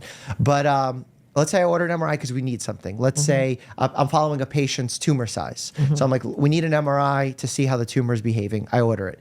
The insurance company will deny it. I will call them. I will say the patient needs, why? Because of this. Did you get a CAT scan first? No, they don't need a CAT scan. They need an MRI. No, they do. And I have to argue for 45 minutes. Yeah. Guess what I don't get paid for as a doctor? Well, for me, I'm a weird scenario, Time. but everyone else, time. Well, you don't have to because you make so much money here. Well, I'm lucky. But if you're a lawyer, Yes. are you doing anything for 45 minutes No, without not at getting all. compensated? Not at all. Yeah. Is that unfair? Yeah. And I don't find that doctors will call and argue. That's not been my experience. Okay, most doctors will try, and then we fail. So then we start trying to hire administrators to do it for us, and that is why healthcare costs have ballooned in. Like a lawyer's job is literally like communicating with people and doing like that's their job. They get paid for that, of course. Like that'd be like being a massage therapist, and then you're hanging out with your partner, and then somebody complains about something, and they're like, "Oh, well, do you get paid when you give your partner massages?" And they're like, "Fuck, you're right. No shit." In this country, I see. you would think our healthcare costs have doubled, tripled, and doctors should be making way more money. They're not. Yeah. The costs are going up because for every doctor, there's like, this could be wrong, but in the range of 10 to 15 administrators. Wow. Because we don't understand. Like I order antibiotic, I don't know which tablets, capsules. The patient's insurance denies the visit because I didn't put the right code or this and that. I'm a doctor. I do science. I do the body. I don't do codes. Yes. But now you have to become like a business person, a lawyer, a doctor, all in But one. again, the objective of the insurance company is not to pay. Yes. That's the main thing, not to pay. Yes. Yeah. I believe that. So they're inherently like broken. Yeah. That's sad. Oh, let's talk about your MRI thing because I'm passionate about that. Do you know why we don't just get random MRIs on people? I imagine you have some downside to it. I don't know what it is. So MRI doesn't. He's just making a point on the fact that doctors are doing extra work. Everybody does extra work that bills anybody for anything. It's a fucking retarded point that you're just not even fucking thinking about because you've never been a small business owner or you've never worked a job that doesn't require you to do all these things. Every single person does this, right? Like if you're a plumber, not only you're a plumber, but now you also have to like know all the fucking New York state laws and you've got to know how to do invoicing and run Excel and do QuickBooks and do, yes, hello, welcome to every single fucking business ever that ever bills anybody for anything ever all the time. Yes, that is correct. Every single job has to do this. It's not unique to doctors. Oh my God, I just want to be an auto mechanic and now I have to know how to bill an insurance company. Now I've got to know how to how to call a rental car for now I need to go to Enterprise and get an account. Yes, that's every single business owner job fucking ever. If you're a doctor and you work for a hospital, you don't have to do these things. The hospital does it for you. Or if you've got a private practice and you sign up and the guy has a fucking administrative staff that does this. Yes, every single business in the United States has an administrative staff behind it. That's not unique to fucking doctors. Jesus.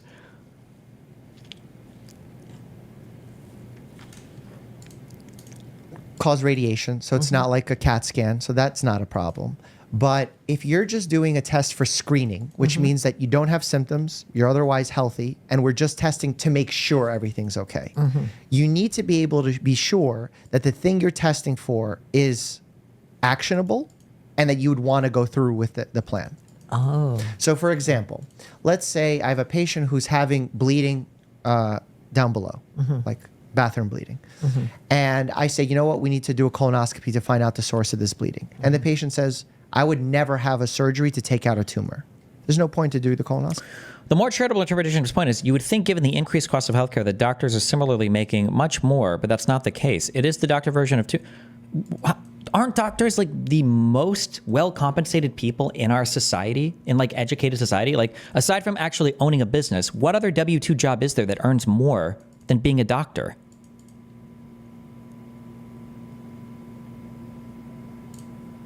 Can you give me a single job? What is the highest paid W-2 job in the United States? Lawyer? Do you think lawyers on average earn as much as doctors do? Median lawyer salary, USA. Oh, I need to use that BLS thing. This USAFacts.org says 136,000. Median doctor salary, USA.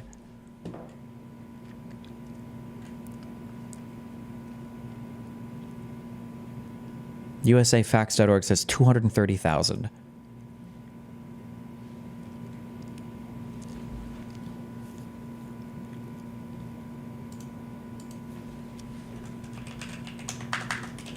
Physician salaries are not matching the increase in healthcare costs. That's fine. I doubt any industry scales one-to-one with, that's still, I'm just saying, the idea that they're not getting paid enough, like compared to what? Absolutely. Because they don't want the end result, right? So you adjust. With screening MRIs. However, they could change their mind when they find out what's really wrong with them. They might get scared and revisit it. Or they might have a wife that badgers them. Well, any of these things are possible. Oh, Jesus. The highest paying occupations. Huh. Crazy that anesthesiologist is literally number one, and these are the people that you fucking retards simped for in their fight to keep their costs as high as possible. Good one. Are ordinary people required to have insurance in order to survive their average medical bills? Probably not. The problem though is that if you have a catastrophic healthcare event, then you're probably pretty fucked.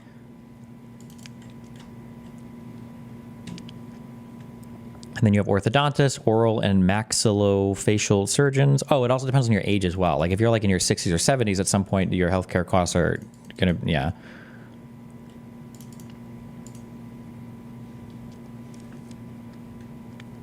Are there any non-doctor specialties? Are the top 20 literally all doctors?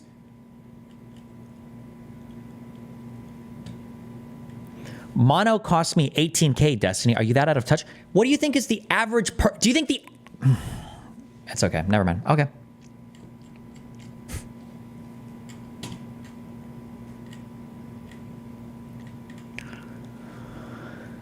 I mean, everything is possible, but you try and be as objective as possible.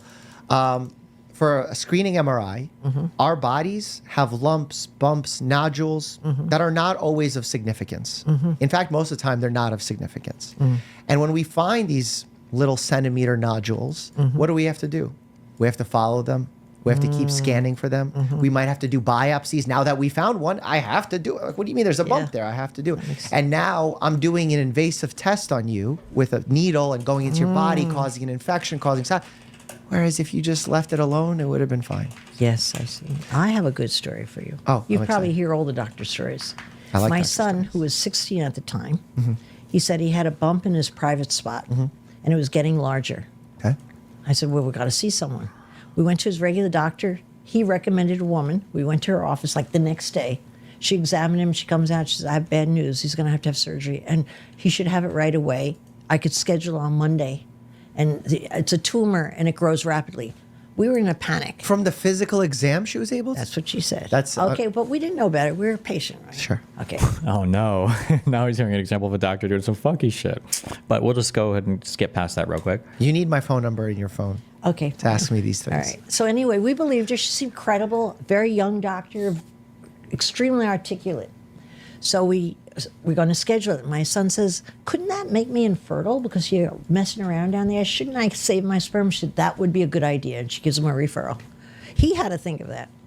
We're leaving the office. I said, listen, I have to tell you, I've been to a lot of doctor offices. This office is so beautiful. I've never seen a more beautiful doctor's office. Really, my compliments to you. And she said, oh, it's not my office. It's Dr. So-and-so's office. I rent a desk on Mondays. Rent a desk on Mondays? Wow. So we walked out of the office and my son said, who else can we see? He went to a doctor. We went like 2 days later to a doctor. His place was a mess. He had files piled. He looked like such a mess. He said, no problem, be gone in 2 weeks. We couldn't believe it. We said, you sure? He says, positive. It was gone in 2 weeks. So it was a cyst of some kind. It was a cyst, such just a harmless cyst. He named it. But isn't that spermatocele? crazy if we didn't go for another opinion or if I didn't make a comment on her beautiful lobby? Yeah. It's crazy. That's so scary. That's one of your best stories you've heard, I hope.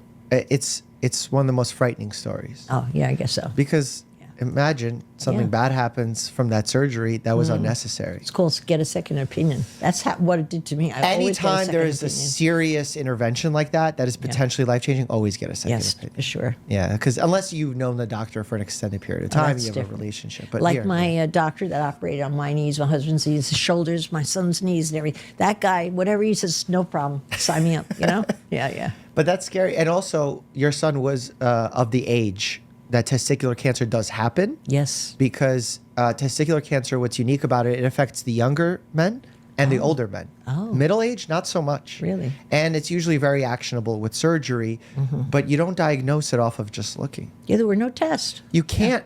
It's physically impossible to have X-ray hands. Yes, and of it's not course. even an X-ray that you would do it, but I'm just This saying. is a special doctor who had it, obviously. They could speak to the tissues. Yeah, yeah. What about the fact that you had plastic surgery on your knees? I didn't have plastic surgery on my knees. I had my knees reconstructed from skiing accidents. Oh. Yeah, can you do that though? Because I have one baggy knee I'd like to improve, honest to God. Okay. Well, tell me what you would want to improve upon. Well, let me show you my leg. No. I would, but I don't have stockings. Well, what the heck? I'll show it to you anyway. Show me. Okay, so see this knee here? Okay. That's from that old original. It's all baggy here. Yeah. Only in one knee. Could I have this removed? The skin. Yeah.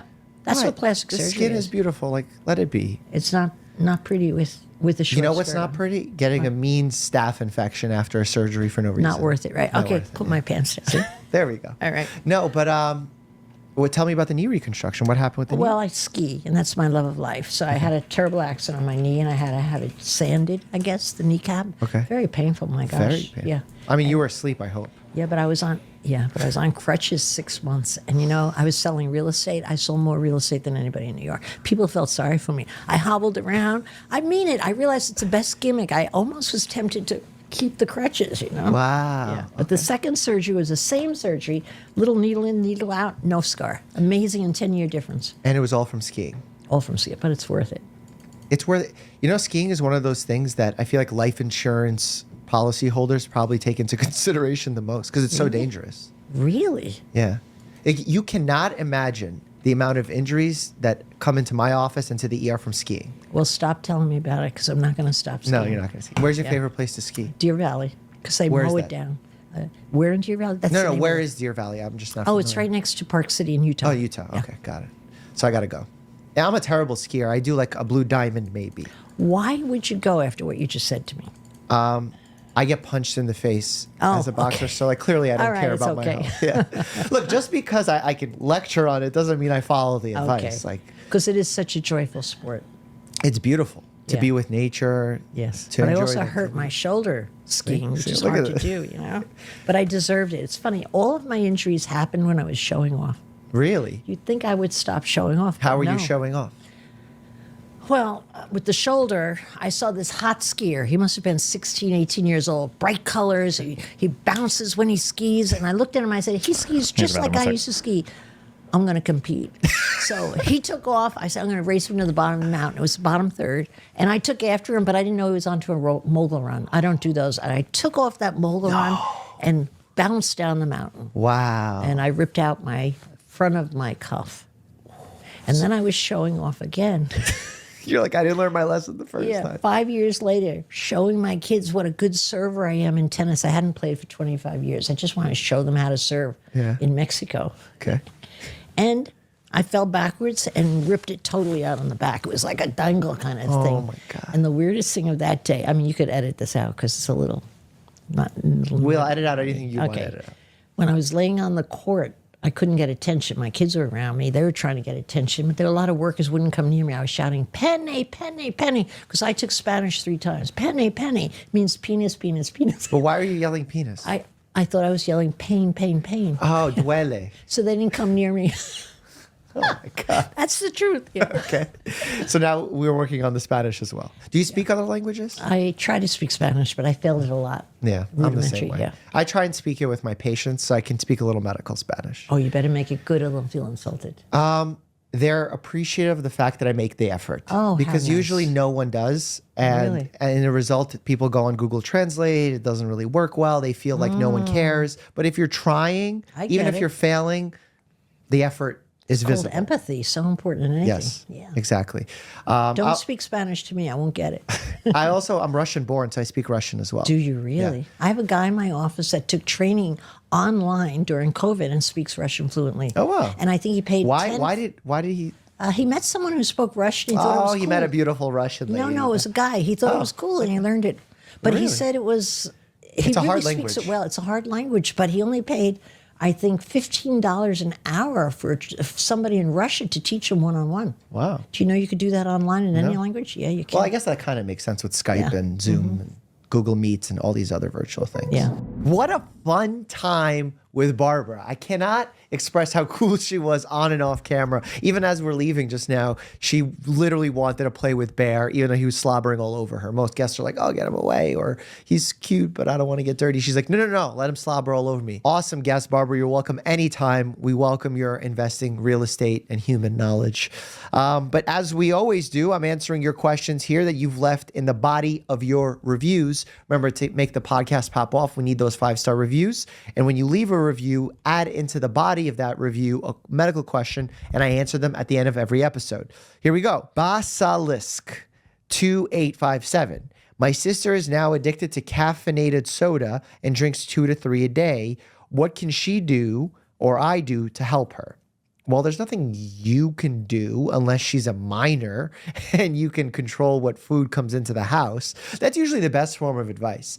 Like if you're upset that you're eating cookies or stuff that you have at home or your family member is, don't bring them into the home. That's why I make it a rule to never buy sweets for the house. And the only time I indulge in sweets is when people bring me sweets as a gift. What would be your thoughts on mandating a separate company evaluating claims to avoid conflict of interest? Isn't this literally what underwriters do when they decide to take on insurance policies? This wouldn't help. And then they're here, and because they're here and I'm hungry or stressed, I end up eating them. When it comes to caffeinated soda, 2 to 3 a day is probably too much in my medical opinion. It depends how much caffeine. Like if it's a small amount, 20, 30 milligrams, it's probably not the end of the day because it's like 90 when it comes to the caffeine component. But if it's sugary soda, that's where it becomes not great. If you're drinking a ton of soda that's like dark cola, that can affect your bones, can affect kidney stone formation. So I would just be careful with that. My thing is, don't bring it into the house and do some education.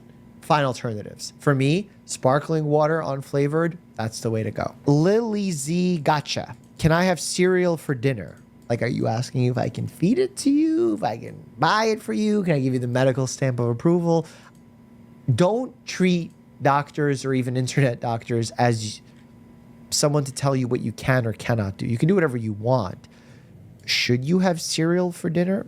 If it fits your macros and calories, maybe. I don't eat cereal regularly because I feel like there's more nutritious foods out there, and it's not like I'm in love with cereal. But could you have cereal and have it be part of a healthy diet for dinner? Sure. I don't see a problem with that. Brand Joe 24. What are the causes and effects of an anterior talofibular tear? Causes is basically an inversion ankle injury when your ankle rolls inward, because that. You can upload anything from a phone picture of your blood test results to an MRI or X-ray, and Grok will analyze it for you. Good one.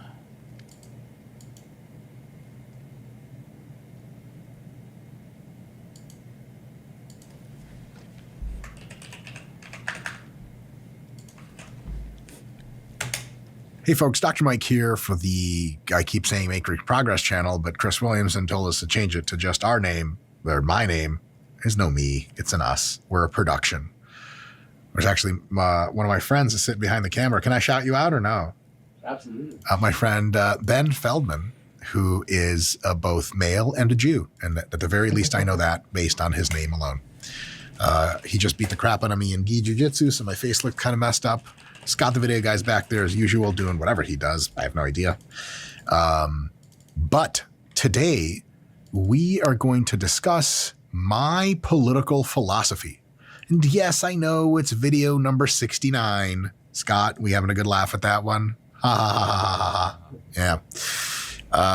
But it's not going to be another video about adult films. We've already made a video like that. So until recently, I didn't think I was going to make a video like this. Mostly because my political philosophy is a few things. It's very situation and issue dependent, as you may have seen on my social media before when I really recently stopped posting political stuff in the last year or two. But back in the day when I used to post it, I get a lot of very, very odd takes. They look odd, but I promise they make sense in the grand scheme. I consider my political philosophy quite nuanced. It's not a lot of super simple answers to direct questions at all times, though sometimes there are. I borrow from many schools of thought. It's very. Klippenstein posted the manifesto on his Substack, not the fake one, he says. It's just like listening to some dude who like can clearly write at a decent level, make blanket fucking complaints about all of society while suggesting the most general, broad, vague solutions, and then listening to everybody suck the guy off like he's fucking Nostradamus or some shit is just literally the most fucking annoying thing. Low IQ, like populist brain rot, Reddit tier, like autistic shit I ever like. I just want to talk about how horrible society is because we don't trust anybody anymore. And I think the reason is because the media and the government and schools and the entertainment we consume is bad for us. It's like, oh my God, so brave, like so smart. Like, so I'm good on that. I'm good on that one, Chief. Let me know if the guy has like any actual suggestions or like detailed models of how he would change some particular industry, some particular company, some particular service, something in society. Then I'd be interested, but they never are. I'm good. I don't need Unabomber 7.0 manifesto of the most broad, vague, retarded, society bad because of this. Oh. Difficult for me to say, oh, I'm like a conservative or I'm a liberal. I'm definitely neither one of those two things, full stop, though I do share a lot of thoughts with both. And so as an example, I consider myself mostly libertarian, but I'm super pro-military and pro-police. And like that alienates me from a substantial number of actual libertarians. And so it becomes quite confusing what the hell is it that I have as a core political philosophy. And the good news is recently, and so, sorry, before I get into what it is, why the hell am I making this video at all? A lot of people ask, and a lot of people are curious, and a lot of people that will sort of mention me or talk in the comments, they're kind of assuming a lot of things, and I just wanted to sort of clear this up so people can get a good read on me. And so if folks wanted to, get together and, I'm always down to sort of debate kind of anyone, the sufficient size platform that it makes sense for both of us, sort of thing. And so now that I can tell you guys what my political philosophy is, maybe you guys can even ask in the comments about like, well, I'd love to hear an explanation of X, Y, Z. I'm not an expert in economics. Destiny, what? Did he say my name? I don't even hear. What? Sufficient. I'm always down to sort of debate kind of anyone, the sufficient, size platform that it makes sense for both of us, sort of thing. And so now that I can tell you guys what my political philosophy is, maybe you guys can even ask in the comments about like, well, I'd love to hear an explanation of X, Y, Z. I'm not an expert in economics or politics, but I can speak with like a little bit more clarity maybe than the average person about how some of these things are a little bit simpler than many people make out to be. And I really, really do think that. So basically that's why I'm making this video, just kind of put my cards on the table. And luckily, I've been doing some thinking about this. I've recently been able to encapsulate my core political philosophy in just 3 basic tenets. Just 3, which is really dope. And I think these are tenets that more people could look into and benefit from. Because if you start thinking about, are these good things to shoot for, or are these not so great things? How much nuance is there? If you buy what I'm selling you today, if you don't, no big deal. I have tons of respect for everyone of every political stripe. No big deal at all. But if you think a little bit about this, you might be like, yeah, that actually is maybe some decent points here that you can extract. You can take them to advocacy. You can take them to the voting booth. To quote P. Diddy, shake that ass in the voting booth. I don't think he actually said that, but the South Park guys said he said that, and was by no means clear what P. Diddy's doing now. Am I right, big dog? Get it, pimp. If he ever gets out of jail, I don't give a fuck. See you in the street. Shaking it in jail. I wonder, he probably has a good racket going in jail, doesn't he? What do we think about P. Diddy having a time of his life in jail? Good time, Ben? Good time, bad time? Really good time. Did he? Oh yeah, because he's the man. Yeah, people love them. They worship them. 100%. You're going to get instant auto security because some of the smarter guys are going to be like, if I protect P. Diddy in here, I'm entitled to eat out there, right? Something's got to happen. In any case, this will not be a video about P. Diddy. Scott, should we episode 70, the P. Diddy affair? Like, I don't even know what I'm talking about. I'm reading off like news snippets. Like, I guess he had a lot of baby oil in his. I don't know what the fuck's going on. So maybe some benefits from hearing me BS about this. So my core political philosophy is the following.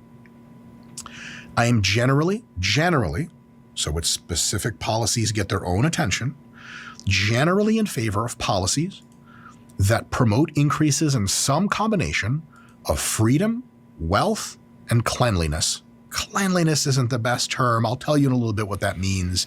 There's got to be a better term for it, but for now, I'm sticking to it. So over time, I'll probably re-articulate these concepts in a more succinct way that makes a little bit more sense. But for now, freedom, wealth, and cleanliness. Specifically, I'm generally more in favor of policies that promote increases in freedom, increases in wealth, and increases in cleanliness of the median citizen of a country over the long term. And to me, the long term is years and decades. There's a term in Keynesian economics called, because people say, what about the long term? And the term is something to the effect of, in the long term, we're all dead, but not by much. It turns out that the way you build societies that do an amazing amount of good is you think long term. Like if you want to build a body that looks cool, you don't think about like what is tasty now. You think about what do I want to look like tomorrow. And so people say there's kind of a lack of meaning in modern societies. I get it. It's totally a thing. But if you derive a deep meaning from making decisions now that will not only benefit you later, but your children later, your grandchildren later, and future generations even more, you can die for a purpose. You can die having lived a long life of productive efforts and supporting the right policies. Subjectively Retarded Films podcast this way, right? Head aligned to the right and not centered. No, actually, this is totally acceptable. Typically, if you like rule of thirds out any particular frame, you want action happening like at the intersection of the lines. You could center things, but you could also be off to the side here. This is like nice and cinematic. It looks like he's using a non-16:9 aspect ratio. I don't know if it would be 16:10 or something, but we get little black bars here. So it's a wider shot, more cinematic, nice lighting over here. I think it's a nice shot. I think it's cute. And leave a world behind that's better and even better on its way to still better stuff. That's fucking worth it versus just milking out whatever the fuck you can and then croaking. Fuck all that. It's a dope way to live if you don't hurt anybody, but there's something deeper here. There's something more. So when I say I'm pro-freedom and pro-wealth and pro-cleanliness, I mean that not just now, but oh yeah, also when he brings up like text and stuff, you can put it here on the left without having to move his shit around and it looks nice. Especially building a society or a group or a corporation or whatever value system kind of constraint you have out into the future. So I'm going to break this down into freedom and then wealth and then cleanliness and tell you all about kind of the basics of what these mean and sort of what kind of policies I tend to support and really why, right? I did not arrive at these just because I like feel them on vibes. I initially arrived at freedom being awesome on vibes back when I was a young Ayn Randian. I got 2 tattoos from that era. They're dope. But vibes aren't good enough. We have good logical reasons to believe that these things are objectively good. And yes, I do mean that. So what do I mean by freedom? I mean specifically a type of freedom that philosophers called negative freedom, because there's negative freedom and positive freedom. Negative freedom is generally defined or understood very generally. Again, if you guys want to get into pedantic nuances, I'm there for it, but not in the constraints of this video. Negative freedom is understood generally to be the freedom not to be coerced so long as you're not interfering in the lives of others, which means I'm 1000% down, contextually, in a nuanced way, but generally very much down for every single religious freedom, as long as it doesn't hurt other people who aren't willing participants. All social freedoms pretty much. Sexual orientation, I love you, come give me a hug.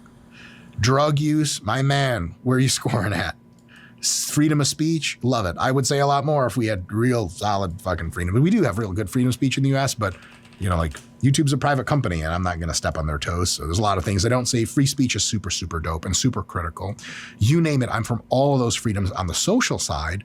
And in addition to that, I'm for all the freedoms on the economic side, which is basically like you get to spend most of your money how you see fit at the individual level, at the family level, at the business level, at every level, getting government and other people who would use force to threaten you to stop coercing you and let you spend your life, social freedom, and your money, economic freedom, however you see fit and in a way that doesn't hurt other people in a very direct way. So that is what I mean by freedom, and I'm for that to a very, very great extent. Now, I have to address for philosophical completeness the term of positive freedom, that term really means like the real world ability to do what you wish at any point. So if you ask someone, you get to seeing a homeless person on the street, and then you bring the homeless person over and you bring like a Wall Street guy in a business suit, and you're like, okay, the Wall Street guy, does he have the business? Does he have the freedom to make a successful business? You're like, yeah, of course, like America. Like, what about the homeless guy? And some people are like, yeah, he absolutely has the freedom to do it, but he's just not in a position to do it. And some folks who are more into the positive freedom will say he doesn't have the freedom to do it. Like, he doesn't really, because he can't just go do it. He doesn't have the freedom to do it because he's constrained by his appearance. He's constrained by his skill set, maybe his talent set. Maybe he's got mental illness. Maybe he's got drug addiction. Even if he's super talented, he's constrained by other people's assumptions of, well, you're homeless. You can't dig your way out from the bottom. We're not going to hire you. So in reality, he is, if not totally unfree to have a good business, they'll say he's substantially less free. But in a negative freedom analysis, as long as someone's physically not preventing them or regulatorily not preventing them from starting a business, both people are equally as free to start a business. So where is the problem? The problem is this: positive freedom doesn't mean freedom at all. It's just a bad term. It shouldn't have anything to do with freedom. Positive freedom is a misnomer. The much more accurate term for that is going to be capability. Like, I have the freedom to become the world's strongest man, but God decided to make me 1.5 feet shorter than the average world's strongest man, and with genetics that suck by a factor of 10. So, and also I'm 40. Okay. Hold on, I'm here. Wait, what did he just say? The problem is this: positive freedom doesn't mean freedom at all. It's just a bad term. It shouldn't have anything to do with freedom. Positive freedom is a misnomer. The much more accurate term for that is going to be capability. Like, I have the freedom. Is this the same thing as rights? I wasn't paying attention. I don't know what he just said. I might be repeating what he said. But I think usually when you talk about rights, positive and negative rights, a negative right is something that the government protects. So for instance, my freedom of speech, I believe that would be considered a negative right. Positive rights are things I think that are granted or afforded to you. So for instance, I have a right to face my accuser, or I have a right to an attorney that will be provided to me by the state is a positive. It's something that's being provided for you. I think that's interesting between a negative and a positive right. But I don't know what he might be using his own definitions, but these things aren't contrary to one another. Like in the United States, you are afforded negative and positive freedoms. Every good system is going to afford you some negative and positive freedoms. But to become the or rights at least. But I don't know if I've never heard of a negative or positive freedom. I'm not sure, but okay. World's strongest man. But God decided to make me 1.5 feet shorter than the average world's strongest man, and with genetics that suck by a factor of 10. So, but maybe freedom is different, or he's just using his own, just so you can hear it. Yeah. And also, I'm 40, which is way past the median age of the best strongmen on the planet. It's like, unless I have like a time machine, genetic engineering, altering device, can you really say I don't actually have the freedom to become the world's strongest man? No, I just don't have the capability to do so. But there is nobody, if I try to go to world's strongest man and go to regional tournaments and compete all my... He's using the example of a homeless guy having the right to start a business, but he lacks the capacity to. Okay, sure. Way up, there is nobody stopping me from it. I do have the freedom. Like a teenager... So that's this guy we watch. Okay, what is one place where I can have all of my stuff at? Because I've realized that I feel like I need to communicate on 20 different platforms, or else people lose their minds. What is if I have one place? What would that one place be? When we did that Anything Else episode on Kick, I think I announced it on stream. I think I announced it in chat, and I think I posted a YouTube community thing. But then there were people posting in the subreddit that they had no idea. Is there one thing, or is it just everybody exists on a different platform and they? Your mom's place, OnlyFans, a subreddit.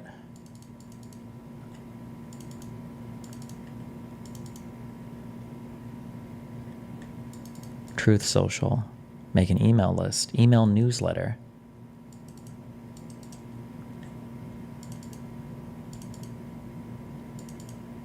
Blue Sky, SMS blast. Okay, I need to train people to use my calendar better on my website. That's what we're going to do.